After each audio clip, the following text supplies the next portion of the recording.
Oke, kalau kita lihat bersama memang ini sudah tiba. Oke, baik. Mobil dari Mahfud MD yang membawa Mahfud MD ini sudah tiba di kantor DPP PDI Perjuangan di kawasan Menteng, Jakarta Pusat. 1 menit menjelang pengumuman bakal calon wakil presiden pendamping Ganjar Pranowo di Pilpres 2024. Kita akan tunggu sebentar lagi berarti ya, pukul 10 pagi ini Ketua Umum PDI Perjuangan Megawati Soekarno Putri akan segera mengumumkan bakal calon wakil presiden pendamping Ganjar Pranowo di Pilpres 2024. Oke, Bang Rey, kita lanjutkan lagi ya berarti ya sebentar lagi, tapi kita akan lihat dulu bagaimana visual terkini di kantor DPP PDI Perjuangan di Menteng, Jakarta Pusat. Kalau kita lihat sudah tadi Ketua Umum Partai Politik Koalisi Pendukung dan juga pengusung Ganjar Pranowo ini semuanya sudah tiba. Dari P3 sudah ada Mardiono, kemudian juga ada Usman Sabtaudang dari Partai Hanura, kemudian juga ada Haritanu dari Perindo, dan juga pastinya Ketua Umum PDI Perjuangan Megawati Soekarno Putri memang sudah tiba sedari pagi di kantor DPP PDI Perjuangan. Tampak pula juga ada tim pemenangan nasional dari Ganjar Pranowo, ada ketuanya, ada Arsyad Rashid, kemudian juga ada Andika Perkasa, dan juga ada Tuan Guru Bajang.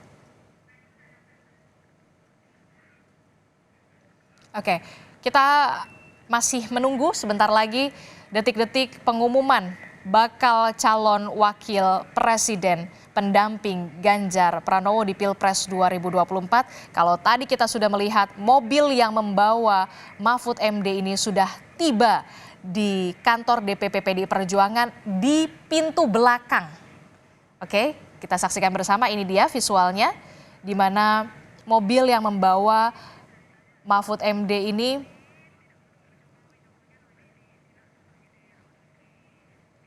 sudah tiba di kantor DPP PDI Perjuangan.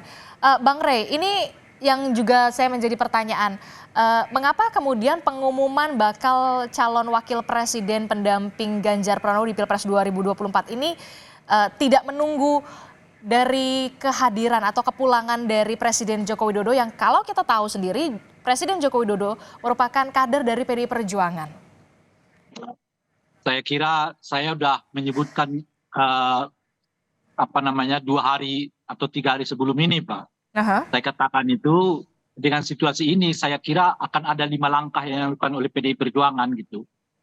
Ya, setelah ketidakjelasan sikap Pak Jokowi apakah mau bersama dengan PDI atau sebaliknya gitu ya. 5 langkah itu pertama adalah kemungkinan besar menonaktifkan Gibran sebagai anggota PDI Perjuangan gitu ya. Yang kedua adalah mempasifkan, istilah saya itu, mempasifkan keanggotaan Pak Jokowi. Pasif dan nonaktif itu 2 hal yang berbeda. Kalau nonaktif itu artinya memang dikeluarkan. Kalau pasif itu tetap jadi anggota PDI, tetapi besar kemungkinan tidak akan dilibatkan lagi dalam aktivitas-aktivitas besar PDI Perjuangan gitu. Dan itulah yang kita lihat pada hari ini kan. Jadi sikap PDI yang mempasifkan keanggotaan Pak Jokowi itu dimulai dari hari ini, yaitu di mana ada pengumuman calon wakil presidennya bagi Ganjar Pranowo gitu. Nah, langkah yang ketiga kemungkinan besar akan membangun blok politik baru ya, yang berseberangan justru dengan Pak Jokowi gitu. Setidaknya yang terkumpul sekarang ini kan ada PDI, P3, dan di luar masih ada Nasdem, ada PKB, dan juga mungkin PKS. Hitung-hitungannya bisa 314 kursi di DPR. Cukup besar itu, cukup besar kemungkinan koalisi yang dibangun oleh PDI Perjuangan. Nah, saat yang bersamaan ada upaya yang cukup kuat ya, khususnya dari Ganjar Pranowo untuk mulai tidak terlalu diasosiasikan dengan Pak Jokowi gitu. Dan saya kira dalam jangka 2 bulan terakhir ini ketika mereka udah mulai mencoba untuk jalan sendiri kira-kira gitu, ya penerimaan publik terhadap Ganjar Pranowo itu tetap naik ya, meskipun nggak signifikan. Dalam hari ini dapat 2% kan gitu, lumayan naik gitu. Artinya modal 2% itu menambah keyakinan bagi Ganjar dan juga teman koalisinya untuk ya lebih tampil ke depan sebagai Ganjar gitu, bukan sebagai orang yang terasosiasi dengan Pak Jokowi gitu. Nah, saya kira akan begini terus. Dan dengan sendirinya Pak Jokowi, ya saya tidak tahu seperti apa sikap politik Pak Jokowi di masa yang akan datang. Tetapi saya kembali seperti yang saya sebutkan itu tadi, ada nuansa di PDI Perjuangan itu untuk mempasifkan keanggotaan Pak Jokowi. Artinya besar kemungkinan nggak dilibatkan lagi di dalam apa namanya itu aktivitas-aktivitas besar PDI Perjuangan, termasuk di dalamnya soal pengumuman calon wakil presiden ini. Gitu. Oke, jadi Anda melihatnya bahwa memang Ganjar Pranowo ini akan dipisahkan dari bayang-bayang Presiden Joko Widodo begitu? Ya, ya itu yang saya kira udah mereka latih selama 2 bulan ini kan, di mana Ganjar jalan terus, sementara Pak Prabowo kelihatan sibuk, Pak Jokowi kelihatan sibuk dengan hal lain ya, agenda lain ataupun apa namanya itu sikap lain gitu.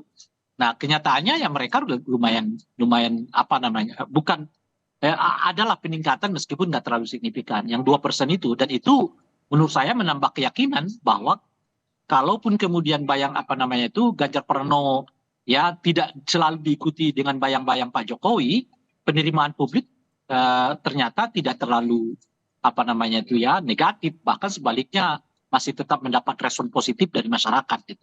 Oke, ini juga yang kemudian menjadi tanda tanya juga saya gitu ya. Pertanyaan juga adalah kemudian kehadiran dari bakal capres PDI Perjuangan ini Ganjar Pranowo. Kalau tadi saya baca ini di salah satu portal berita, bakal calon presiden dari PDI Perjuangan Ganjar Pranowo ini tadi pagi masih melakukan cek kesehatan di Rumah Sakit Fatmawati Jakarta Selatan, dan proses tes kesehatan ini dilakukan oleh Ganjar sebelum pengumuman cawapres pendampingnya. Berarti memang betul-betul sudah disiapkan berarti ya, sebelum akhirnya bisa dikatakan besok Baca Pres Ganjar Pranowo dan juga pendampingnya Bacawa Pres ini akan mendaftarkan diri sebagai capres dan juga cawapres ke KPU bersamaan, begitu ya? Itu artinya kalau sudah diumumkan nanti ya apa namanya Pak Mahfud sebagai calon wakil presiden, saya kira aktivitas pertamanya adalah segera ngecek kesehatannya itu. Oke, berarti bisa habis setelah ini pengumuman begitu ya, setelahnya bakal calon wakil presidennya Ganjar ini bisa saja langsung ke Rumah Sakit Fatmawati ya untuk tes kesehatan. Tes kesehatan. Oke, kita tentunya masih menantikan. Tapi begini ya, iya, gimana Bang Rey? Ini sih soal politik ideal ya, high politik lah ya. Nah, saya mau mengatakan setelah beliau dipilih sebagai calon wakil presidennya Pak Ganjar dan besok apa namanya itu didaftarkan ke KPU, dan kemungkinan saya kira penting untuk diingatkan kepada Pak Mahfud agar memilih jalan berhenti atau mengundurkan diri sebagai Menko Polhukam untuk sepenuhnya konsentrasi kepada pencalonannya, khususnya nanti setelah ditetapkan oleh KPU lolos atau tidaknya pasangan ini gitu ya, secara administratif gitu ya. Nah, itu langkah yang menurut saya harus dan semestinya diambil oleh Pak Mahfud. Ya, beliau jangan juga menambah deretan peristiwa yang memperlemah etik berdemokrasi di Indonesia yang begitu marak akhir-akhir ini terjadi gitu. Oleh karena itu saya menyarankan kepada Pak Mahfud, baiknya kalau nanti kalau sudah didaftarkan sudah bagus. Sejak saat itu beliau mengatakan mundur gitu. Tapi kalau itu dianggap sulit, setidaknya nanti setelah dinyatakan lolos oleh KPU administrasi mereka, karena 2 hari atau 3 hari setelah itu mereka udah dijadwalkan untuk kampanye kemana-mana. Gitu. Udah ada jadwal kampanye itu yang ditetapkan oleh KPU, dan itu nggak akan pernah berhenti selama 75 hari jadwal kampanye di masa yang akan datang sampai seterusnya. Nah, oleh karena itu ya saya menyarankan kepada Pak Mahfud, alangkah baiknya kalau beliau ya menyatakan mundur dari jabatan kabinet, mengingat tugas dan tanggung jawabnya sebagai calon wakil presiden itu pasti sangat menyita waktu yang memungkinkan tugas dan tanggung jawabnya sebagai Menko Polhukam itu akan terabaikan gitu. Oke, jadi biar bisa lebih fokus kalau kita Betul. mereview kembali juga memang Presiden Joko Widodo juga sudah meminta sejumlah menterinya begitu ya kalau memang nantinya akan mengikuti kontestasi di Pilpres 2024 ini agar cuti ataupun bisa tadi Bang Rey bilang mengundurkan diri begitu ya agar bisa Ya, lebih kalau fokus begitu cuti ya. dan mengundurkan kan dua hal yang berbeda ya. Aha, Kalau cuti itu kan artinya dia masih berada tetap di di dalam dalam jabatan itu. posisinya, ya, tapi kemudian mungkin digantikan oleh orang, ya, dan itu tentu saja nggak efektif. Oke, Karena kalau kemudian ya sekarang aja sudah ada satu PLT gubernur menteri kan menteri gitu. ya. Dan kalau ada 2-3 menteri seperti itu ya jelas nggak akan efektif terhadap pemerintahan Pak Jokowi. Saya kira makanya saya menyarankan bukan cuti tapi langsung ya mengundurkan diri sebagai Menko Polhukam karena jelas beliau akan kesedot waktunya untuk kampanye bukan untuk mengurusi tugas dan tanggung jawabnya sebagai menteri gitu. Oke, ya kita